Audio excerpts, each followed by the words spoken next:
housekeeping, can I put you in charge of time? Sure. You'll tell us when it's, okay, because I will just keep talking and you'll have to, like. Okay, what time do I have to stop? Huh? What time do I have to stop? 10:45 and 12:15 and 2:30. The other day we were supposed to end at 4 and I was still talking way after that, so everyone will be very happy with you if you pay attention to the times. All right, just a little bit of housekeeping, just so you know.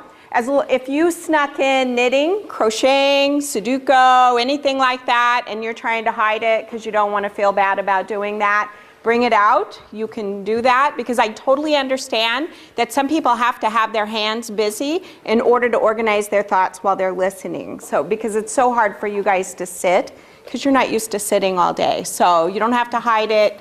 Play with whatever you need to play with to keep yourself organized. Doodling increases retention by 39%. So those kids who doodle on the side of their paper really do better than the kids who don't doodle on the side of their paper. All right, I want to start off with a little story today. How many of you have heard of chaos theory? The flap of a butterfly wings in Texas causes a tsunami in Asia, or the flap of a butterfly wings in Europe causes a tornado in Texas. Those Texans are always involved in chaos theory. Not sure why. Anyway, everybody always talks about the butterfly effect or chaos theory in bad terms. It's always a tornado, a tsunami, and what chaos theory really is tiny flaps of a butterfly wing, something that minute that you don't think much about, that has huge ripple effects towards the future. And what we don't think about is there's a positive side to chaos theory, a positive side to the butterfly effect, and that's what you guys do every single day in your classrooms, in your schools, working with kids. And if you're lucky, you get to hear about it maybe 10 years later, maybe 5 years later, maybe 30 years later.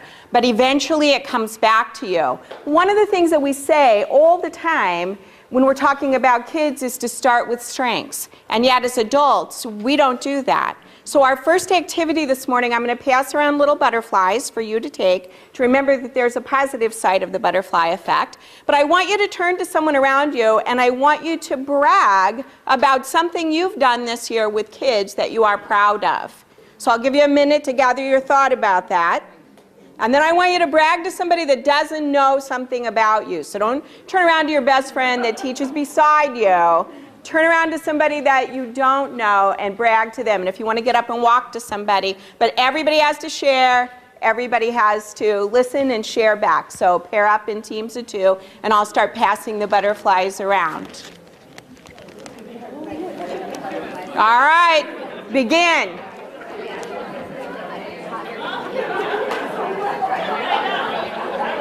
Kids? How many of you heard something new and exciting? Everybody better raise their hands. All right, very cool. There is a wealth of knowledge in this room, and what I'm going to try and build in today, we're going to talk about behavior intervention plans. One of the main things we're going to talk about behavior intervention plans is what do you do when you inherit a bad one? And how do you know it's a bad one? And we've all gotten those, right? How do you deal with it when you get a bad one? How do you know that it's bad in the first place? Some of them it's real easy to tell it's bad in the first place. So I've got all kinds of things we're going to talk about, but I'm also going to give you time to talk about your kids today and your behavior intervention plans and tweaking them a little bit. So I'm going to try and build in some time for that. But I want to review from last time because I know not everybody was here last time. When I write a behavior intervention plan, I build what's called a multimodal plan using Crone and Horner and O'Neill. The competing pathways chart is basically what I typically use. And that means we're going to look at the ABC. It's as simple as ABC. You know that song?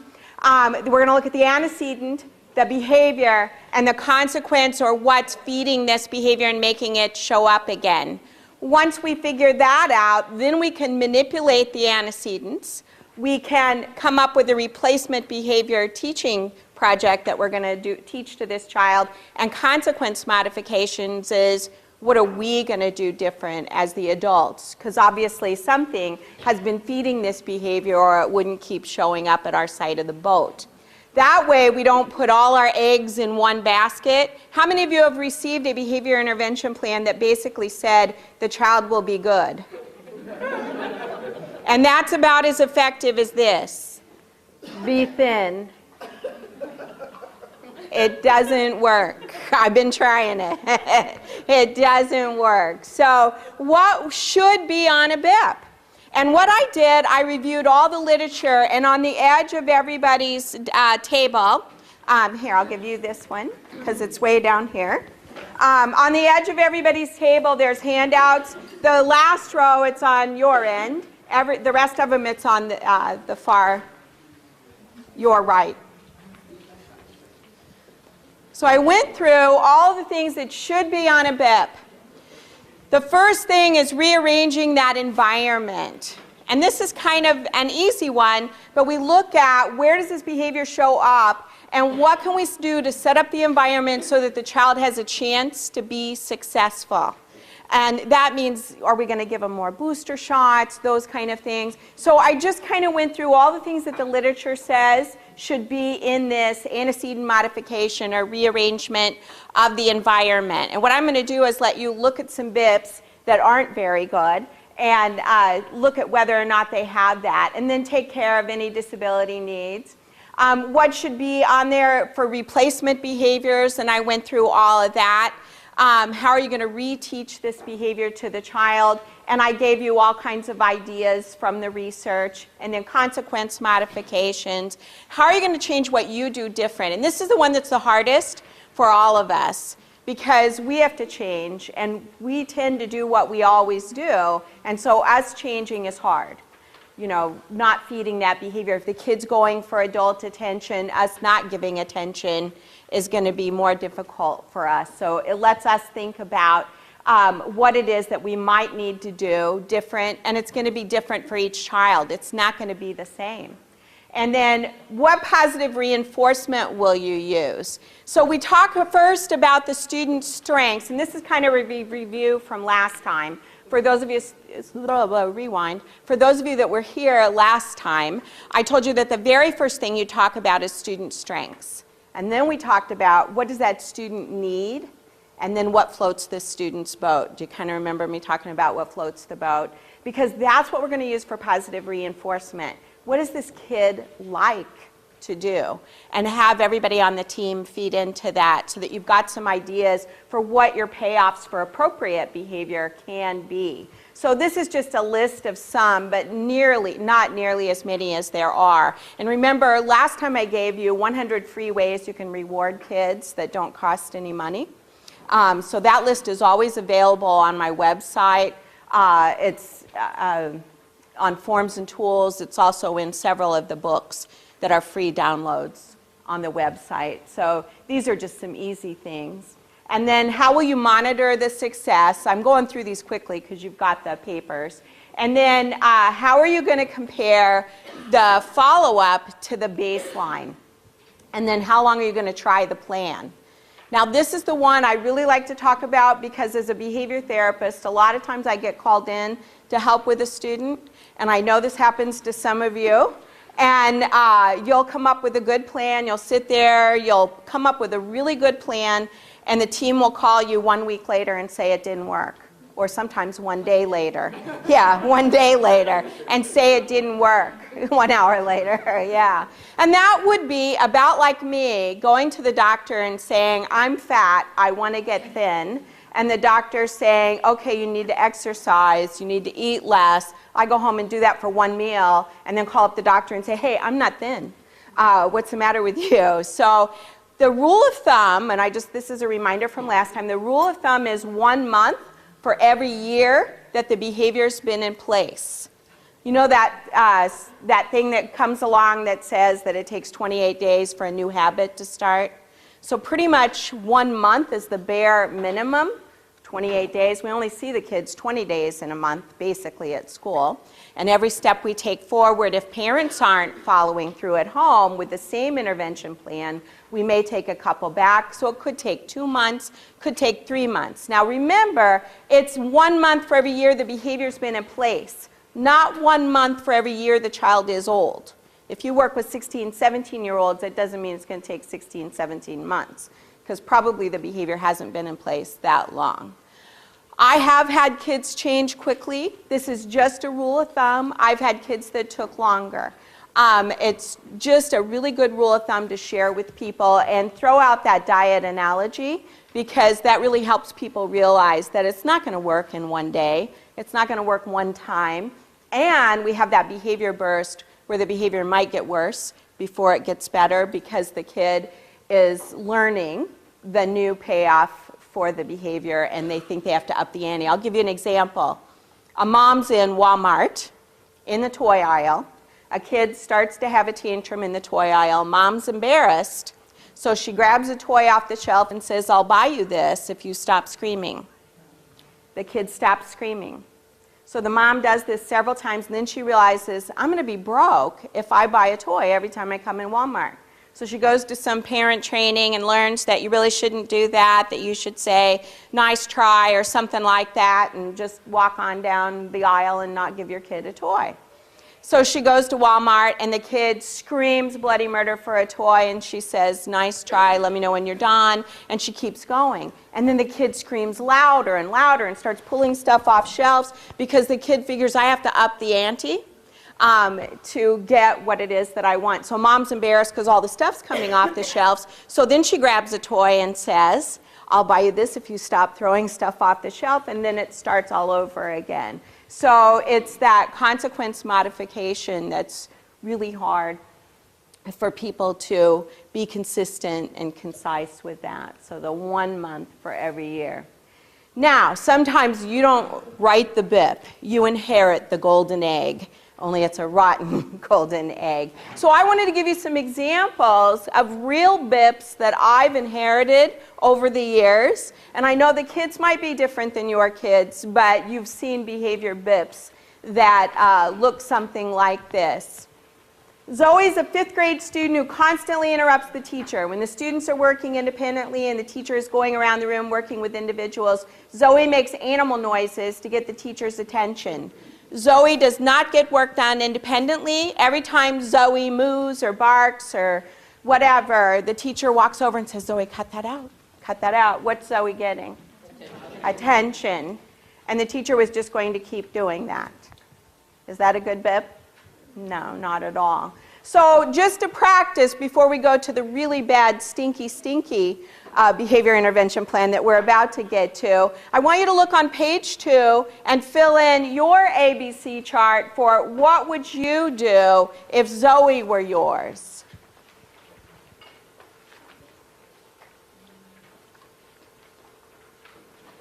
And you can talk to your neighbor. This isn't a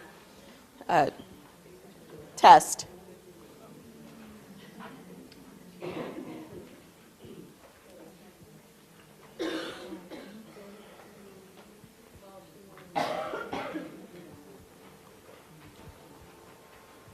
I'm giving you the antecedent, the behavior, and the consequence. Zoe perceives there's no teacher attention on her, so she makes animal noises, so she's getting attention. And now I want you to come up with the antecedent manipulations, the replacement behavior teaching, and the consequence modifications.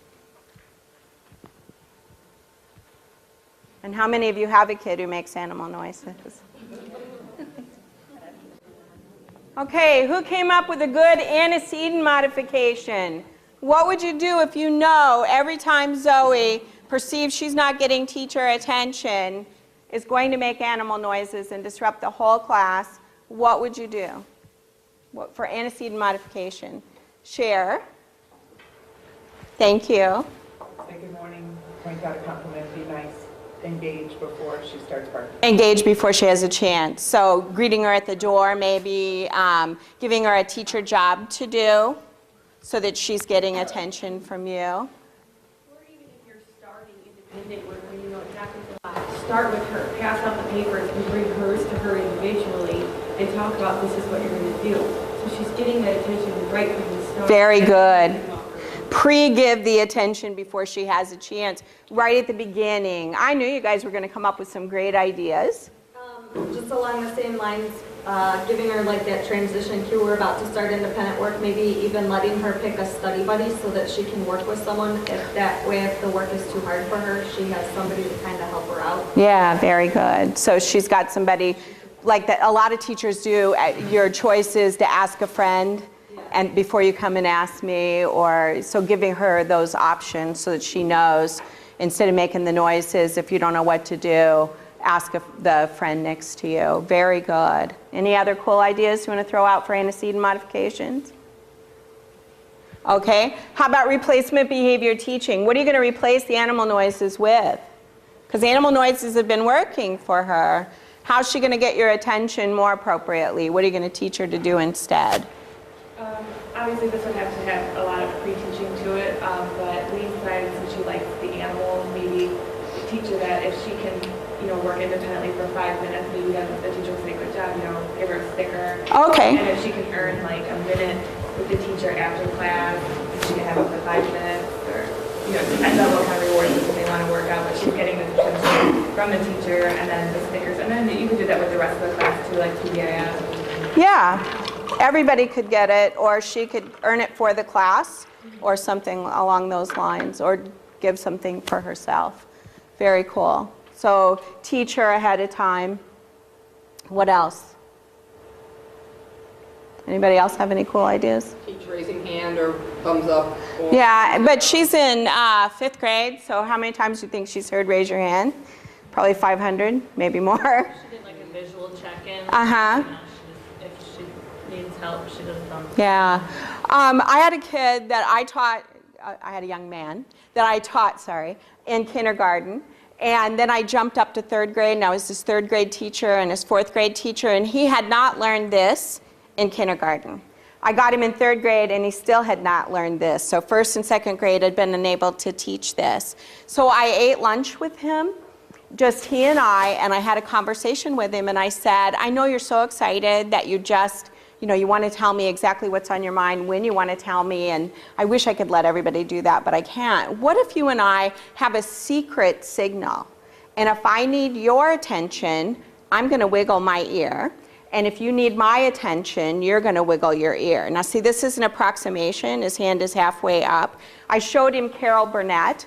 So you know how Carol Burnett, those of you that are old enough to remember Carol Burnett, some of you have no idea who I'm talking about at this moment, but Carol Burnett was an old-time comedy hour comedian, and at the end of every show, she wiggled her ear like this, and it was a secret signal between her and her mom or her and her grandma that she loved them, and it was just something only the two of them knew for a long time, and then she finally told why she did that. So I showed him that. I just had a little VHS tape of that, and showed it to him, and I said, how about we use that signal? I said, you know how baseball teams, they've got secret signals, so I tried to man it up so it sounded more manly. And he bought it. He said, yeah, that sounds like a good idea, and he did this. So I got him up here, so that was the first replacement behavior, and anytime I wanted his attention, I just grabbed my ear, and that way nobody in the room knew I was talking to him but him. So it saved face for him. It was good public relations for him. He started doing this. Once I got him to do this, then it was easier to get him. By the time we finished 3rd grade, before 4th grade started, I had him doing this. So it was like I went from here to here. And I've shared that idea with lots of people who've been able to use that as a replacement behavior. That little, they like having a secret with you, and they think it's cool, and so they'll buy it. Even a 5th grader will buy that. So that's a good replacement behavior teaching tool. Any other cool ideas? I've had 2 different ones recently that seem to be working, especially at a junior high level, where students were taking numbers like at the deli counter. Oh! And the teacher could put up now serving number 5. I love that. So it was really I have to write that down. That's savvy, something that they see happening on yeah. the system they're already familiar with. It's very age appropriate, and then they know kind of like, ooh, I'm number 7, here I come, here I come. What a great idea. And then I recently had an elementary teacher who did 1, 2, 3, then me. That was kind of her standard rule. So whenever the students were working independently, they knew they had to try 3 things before they could come to the teacher. And they had kind of a bulletin board with some of the different things. Check with a buddy, look on the computer, go to a dictionary, whatever the different, get a calculator depending on the course. And that was kind of their... I love that. 1, 2, 3, then me. I have to write that one down too. You know, I tweet these things. So whenever I hear good ideas, I have a Twitter account that I tweet. It's all behavior stuff. So if you want to follow me on Twitter, I don't tweet. I just had the best Diet Pepsi I've ever had in my entire life. I only tweet behavior stuff. I tweet grants and new research that comes out. So if a cool research article comes out or a grant for teachers to get free materials for your classroom, I am on several listservs that whenever grants come up, and then I'll tweet great behavior tips that I learn in trainings, because every time I do a training, I learn something from someone in the audience. And so I've already learned 2 things this morning. I'm so proud of you. You guys have already given me 2 cool things. I'm going to show you some other things in a little bit that other teachers have shared with me. And now consequence modification, that is, what are we going to do different? What's the teacher been doing? Giving attention, feeding that behavior. So what does she must now do, or he? Ignore and give total attention when a behavior is appropriate. Easier said than done, right? Yeah. But that's the plan. And once you write it down, it makes it a whole lot easier.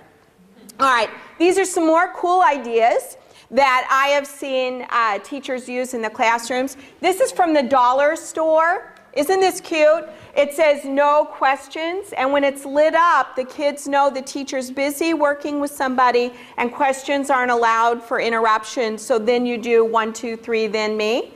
Isn't that cute? Dollar store. Very simple, you know, it'll cost you some batteries every once in a while, but what a great visual cue for kids. And then this is a wise choice jar, and much like the marbles in the classroom that a lot of teachers use, but this is for kids making wise choices, and when the jar gets full, the class earns a prize. So anytime she sees somebody making a wise choice, she can label that. So if she could, after she was finished with what she was doing, she could say, you know, I saw you wait and hold up your hand and wait for me to come talk to you. You just earned a wise choice marble in the jar for the class, you know, and she could point out those things. So I thought those were 2 really cool ideas that people have shared with me in previous, and now I'll add your stuff to that. All right, Terry is a junior high student. I'm starting with some easy ones. We're going to get to some worse ones. With moderate intellectual disability, Terry frequently interrupts the class with comments. The class pays attention to Terry's comments, and it distracts them from the teacher. So what's the function of Terry's behavior? Attention, but from who? Peers. Anybody in their first year of teaching ever say to a group of kids, don't pay attention to that kid? Yeah, I think a lot of us have made that mistake. What happens when you tell kids not to pay attention? It doesn't work. You can't do it. So what could we do to help Terry? So we know the antecedent is work time. We know the behavior that we're targeting is interruptions. Terry could be the class clown that you know that likes to tell a joke right when everybody's supposed to get busy working. He could be the one that asks an off-topic question. Could be anybody like that that you have in your classes. And the consequence, of course, is peer attention. So what would you do antecedent manipulation-wise? How could you set this up? Because what's Terry trying to get? Peer attention. So how can he get peer attention on the front side of him having a chance to have that behavior? What are you going to replace the interruptions with, and what are you going to do different? And I'll give you a few minutes to talk about that. All right, antecedent manipulations. What would you do? I know you've got a good one. What are you going to do? Us? Yeah, you guys. You had a really good one. Give Terry 5 minutes, 3 minutes. 3 minutes. 3 minutes in the morning to do class announcements. And if he does really good, make a deal with him at the end of the week. He gets 4 minutes to, in front of the class, to Tell a joke or... It has to be nice, clean joke. Yeah. I said I had a kid that I let tell a joke, but he had to preview it through me first because everybody's learned that lesson the hard way. Or maybe some of you haven't, but I learned it the hard way. Anybody that works with a different age other than a middle schooler come up with a different solution for pre-antecedent manipulations? Teaching about like the walkie or the talking stick, or for junior, I teach junior high, so maybe something you could not throw at them, but like a squishy ball. Yeah. Would be more exciting than just passing a stick for them. Yeah. Did you see the middle episode where the teacher gave the dad a talking stick and you're not allowed to talk unless you're holding the talking stick? I thought that was funny, sorry. But yeah, I mean, that is something that you can use. And I know I used to use a koosh ball because if it hit you, it didn't hurt too bad. You always have to think, if this became a weapon, how bad would it hurt if it hit me in the head? So a koosh ball works pretty well, and especially for class meetings. Because I used to do class meetings, and you couldn't talk unless you were holding the koosh ball. So it was cool. The kids bought into it. So that's a great idea. And you use that with junior high? Yeah. Anybody else have some ideas for antecedent manipulations? I think these are great. Okay, replacement behavior. What's Terry going to do to stop blurting? He's blurting. We have a chatter chart where like he writes it down on his own, and you know, if he gets stuff on his chart, he can share it at the end of the period or whatever. Yeah. Oh, yeah, a lot of people have had like a little notebook, and anything that you want to share, you write it down, and then at the end of the class, you can share it. So writing that down, so very cool, great idea. How many of you, anybody that works with little kids, how many of you have read the book, My Mouth is a Volcano? It's a cute book, and it helps kids think about before it erupts. And then a teacher shared with me just a couple weeks ago, for her blurters who just can't help themselves, they want to talk, she has them whisper it into their hand and hold it in their hand. And then she has all the kids do this, like she'll say, boys and girls, what's 4 times 4? They whisper 16. And then she'll say, hold it in your hand, okay, everybody release your bubble, and that's when everybody says 16. So she'll tell them to release it. And she said that helped the few kids who were blurting be able to change their behavior. So it was kind of like a replacement behavior for the whole class, but really she was only targeting 3 or 4 kids in the room who were blurters. So, all right, and consequence modification is pretty easy. What are we going to do different? We're going to not pay attention to the blurting. We can't tell the kids not to pay attention to it, but we're going to rearrange the environment so that we're doing something about it. I was going to say I walked off with my thing. All right, I want to see if you guys remember this from last year. Remember the student-teacher rating sheet? This is, those of you that were here last year, you don't have a copy of this, but I average 250 emails a day, people writing, what do you do about a kid who, what do you do about a kid who? And sadly, only one Christmas in the last 10 years have I not gotten an email on Christmas Day asking a question about a behavior at school. So you know over winter break, people are still worried and thinking about those kids that on Christmas Day they're writing and asking a question. I use this a lot, and what I do, I say, if this doesn't work, write me back and tell me it didn't work and I'll give you something else. If this does work, write me back and tell me how long it took before it started working. Has anybody in here used this from last year? Something similar. PBIS uses something like this, but PBIS just has one score. The teacher gives the score. The piece I added to this that I think makes it work faster is because I added self-monitoring in here. John Hattie did a meta-analysis of over 800 different interventions, and what he found was the #1 intervention for changing kids' behavior was self-monitoring themselves, so a tally of keeping track of their behavior is an excellent suggestion, and this is self-monitoring. The way this works, just to remind those of you who saw it last year and the people who are new this year and maybe didn't see it last year, you take 3 behaviors that you want the student to work on. So in Terry's case, we might have blurting, raising hand and wait. You put the positive behavior in there. So you'd put raising hand and waiting to be called on. And then you put one in that you know they can do, because you want to have a freebie, like a free space on bingo. And then you put another one that you want to work on. 3 behaviors that you're working on. One you're pretty sure they're going to do every day. Here's how it works. There's 2 copies of this. The teacher has a copy that they write on. The student has a laminated copy that they write on with a vis-a-vis pen, and that way you can erase it every day, or a dry erase marker. That every hour, the teacher's on this side of the room, and she can't see what the student's doing, and she rates 3, 2, 3. And the kid can't see what the teacher's doing. The kid's on this side of the room. I'm sorry. And the kid writes, I was a 3, and a 3. And I promise you the first time that's exactly what they'll do. They get together in the middle, and all this takes 3 seconds. They get together in the middle, and everywhere they match, the student gets a point. So a 3 and a 3 matches, it earns 3 points. A 2 and a 3 doesn't match, so I don't earn any points. 3 and a 3 matches, I earn 6 points. Now what I like to do with this is tie the parents into the reward for this. So this was actually a 4-year-old in Wyoming who was pitching fits. He was in a pre-K through 12th grade school, and everybody in the school knew Sharon because he threw furniture. When he had a meltdown, everything melted down. And other kids would go off, that kind of stuff. So what we did, we paired video modeling with this. Video self-modeling. How many of you are familiar with video self-modeling?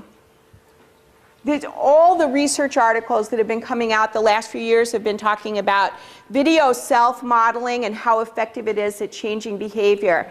With Sharon, and I'll just go through what I did with Sharon, and that'll kind of teach you what video self-modeling is. You know it, you just might know it by another name, but all the literature is calling it video self-modeling now. What I did, Sharon had so many things that he needed to work on. I just picked 3 very generic things. Respect self, respect others, respect property. And then what you do for video self-modeling, you take video of the student, and then you go back to your little studio, back to your desk, and you use Windows Movie Maker, and you drag that video into Windows Movie Maker, and you cut out all the inappropriate behavior and cut it down to 1 minute for every year old the child is. So Sharon was 4, so I wanted no more than a 5-minute video, because that's all the longer his attention span is probably going to be for this. Sadly, with Sharon, I had to videotape for 2 days to get 5 minutes of good behavior. I needed to catch him sitting in a chair. I had 1 second of his bottom in a chair, and I had to keep looping that picture to make it look like he sat there for 45 seconds, long enough for me to say, because what you do is you record your voice saying, notice how you're sitting up straight and tall in a chair. You don't put any value on it, you just label that behavior. Notice how you raised your hand. Notice how you waited to be called on. And what all the research is saying is 1 minute for every year they are old. They watch it once in the morning before they come to school with their parents, so that their parents can kind of preview, you know, this is what you're supposed to do at school today. You're supposed to sit in your chair. You're supposed to raise your hand and wait to be called on. Whatever behavior it is that you're working on. And when they get to school, they watch it once in the morning, once in the afternoon, then they watch it again when they go home at night with their parents, and their parents ask them, how'd you do sitting in the chair? How'd you do? So you've got to get the parents bought in on this, because that home to school communication is really important. The cool thing with Sharon, we spent the whole first week just setting everything up. I was out there for 2 weeks. We set everything up, got the video going, got it sent home. We had Mom and Dad come in on Friday, and I explained to Mom and Dad what we were going to do with this, the 3-2-1 rating sheet. Now for Sharon, we use smiley faces. Great big smiley face is worth 3, medium smiley face is worth 2, and a half smile or a straight face is worth 1. I never use zeros with kids to talk about behavior, because anytime you use a 0 with a kid to talk about behavior, they equate that 0 with I'm a 0. I'm not worth anything, and the minute a kid thinks they aren't worth anything, that's exactly how they act. Now, I was doing a big training one time, and this lady said to me, get real, some kids are 0s. Can you believe somebody would say that? It's like, maybe it's time to go work with appliances for a while. If you seriously think that kids are worth zeros. Now, but here's a sad story. Just this year, a principal said to me, I give kids zeros because it makes me feel better. Like, it's not about you. It's about this kid learning to see behavior the same way we see behavior. Because kids aren't seeing it the same way we're seeing it. This helps them see it. And when you tie it to the video self-modeling so that they can picture themselves, you know that old saying, you are what you think? So the kid starts thinking, I am a good student. I do sit in my chair. I do raise my hand.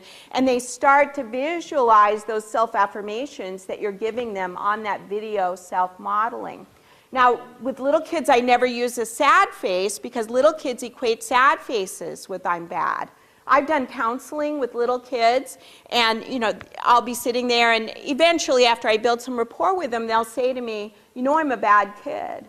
And so whenever a kid tells me that, I always say, what makes you think you're a bad kid? And they always say, I get sad faces all the time. So little kids equate those sad faces with I'm a bad kid, and when they think they're bad, then they live up to that expectation. So I had Sharome's parents come in, and just so you know, I've changed his name. I had Sharome's parents come in, and I gave them that list of 100 ways parents can reward their children at home. And I had them go through and cross off anything they weren't willing to do with Sharome on this list. So before Sharome came in. So then Sharome comes in. He's 4 years old.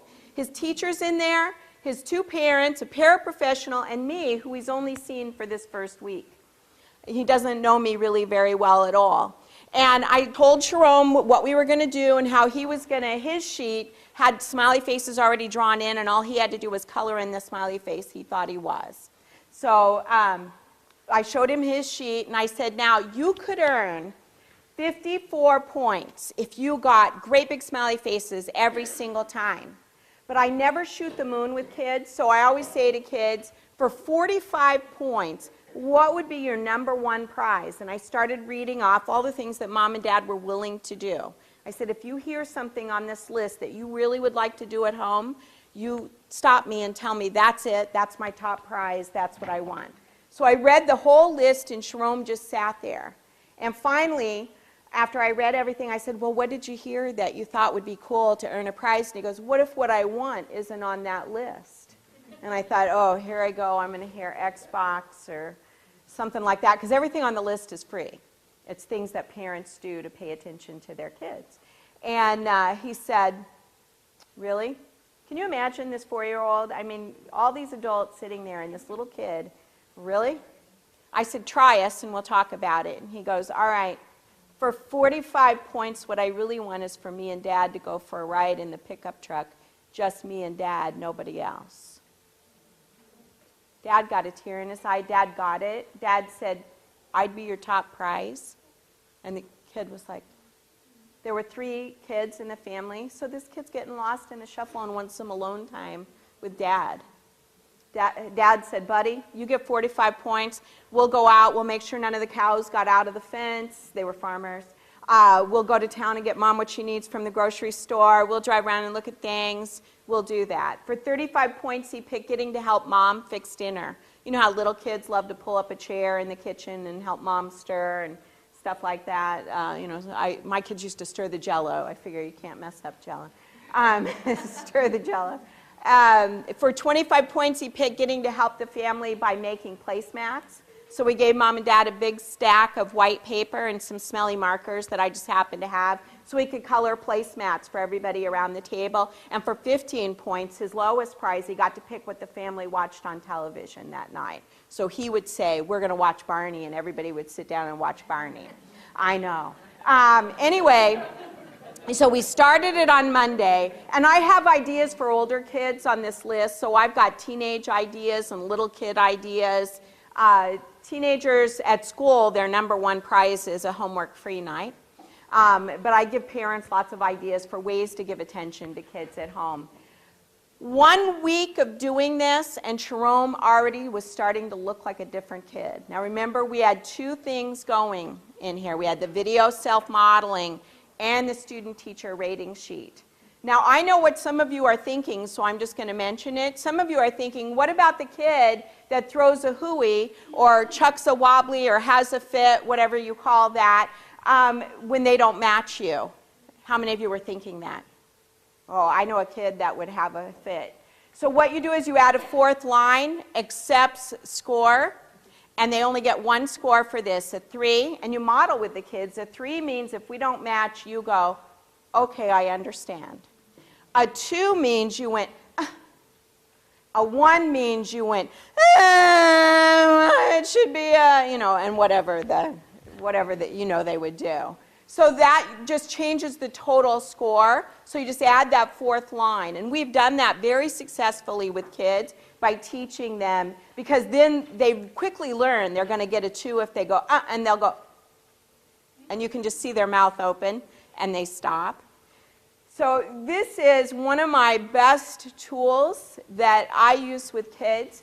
This can be tied into check-in, check-out. How many of you use check-in, check-out with kids?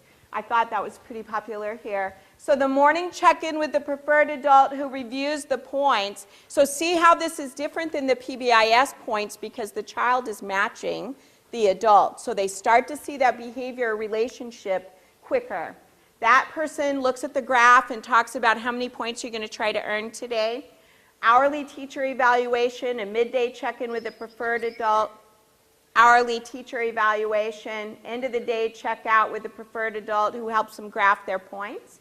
Home check-in, earn the reward, parent reports back to school. So I just took Leanne Hawkins' information and just kind of modified it a little bit for my earned reward up here. And then for some kids, I put that midday check-in. At one of my schools, the custodian is the check-in, check-out person for one little kid because he needed a male role model, and the only male in the school was a custodian. And the custodian inside his water closet door, he's got a piece of graph paper, and it's a little 5-year-old kid. And he draws a line on the graph paper, and the little boy colors up to how many he got. And the custodian put a red line across for the top prize, so 45 points. So he knows if he goes over the red line, he gets the #1 prize. So he's got that. And he figured all that out, and he said that's the best part of his job now, is being able to do this. So I want to give you some time to talk about 2 things, because I just talked about video self-modeling and using this sheet with kids. So think about your kids. Are there any kids that you think video self-modeling would be helpful with? Because I wasn't planning on talking about that at this moment, but then it popped into my head to talk about. And this form, and I'll let you just think for a second. I'm not going to give you a lot of time, but just think about, I want to give you time to chew on what I talk about. Question? One thing about I went to an in-service on that as well, is that, you know, the point of the way it's set up, like you described it, is there's you know, somebody talking in the background explaining. And you would have to sign that. Right, so that can't be on the video. Like, So I guess you get 3 too much time. it can't be on the video. So the other problem is the component with home. Like if you, because I've been trying to figure out how to use it. I Yeah. bought a flipped video for this purpose. Yeah. I still have been struggling to how to incorporate it. And the 2 of the biggest problems is just even getting the parent to follow through to do that. But even if I did, they can't communicate and sign. Parents I work with, so I had that same problem where parents didn't learn the sign language. I'm working at home right now with a component of the kids that I'm working with, but just to get it, if I get a teacher to do it, it would have to be that the teacher would then have to do it all and just do everything. Reinforce it during the school day, which is putting a lot on the teacher as well. That's the only reinforcement, and then you know the teacher would then have to be signing the whole time. You know.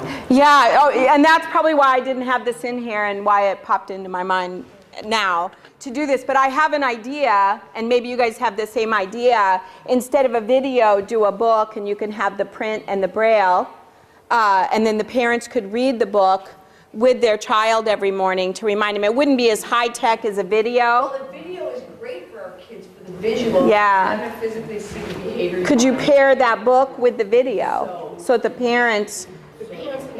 I know the parents don't sign, so, and if you've got a really young, the child can't read, yeah. But you can put the little in the video. There's a way, I can't remember the program I used to use, but you can put a caption of the person's sign what you want. So the video's in the background, but also a person's video signing whatever you just Really, say. you'll have to show me that, because I don't know. Yeah, I'll stick up in there. You guys, That's my problem. yeah. I thought they looked. Is that a free program that, No, but I want to say it's like picture maker, movie maker, video maker, something like that. Windows, do you know what it is? No, I didn't use board because I remember what I That's what, yeah. And then they could also talk. They could talk so that the parents knew. Right, voice it. And then